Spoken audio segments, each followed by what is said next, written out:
Hi everyone. Today I'm going to explain about the conditional if statement in Excel. As we know that the if statement is one of the fundamental logic functions that we use in Excel to perform conditional evaluation. So when we test the condition, it will give me either a true or a false value. So let's say that we have in this Excel sheet a different marks for different students and we need to check the status if it's pass or fail. So for example, if I calculate the average for the students,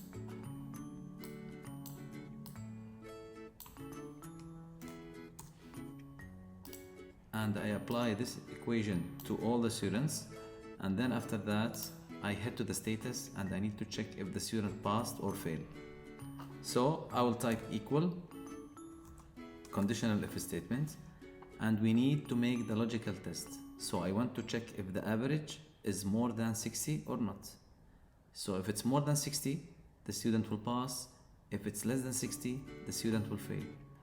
So what I'm going to do is I'm going to click on the average and I will compare this number with the 60, and then I will have two messages. One if the value is true and the other if the value is false. So if the value is true, the student will pass, and if the value is false, the student will fail. After applying this equation, we will see the result and we can apply on all the students. Because all of the students' marks are more than 60, so we will find that everyone is having the pass message.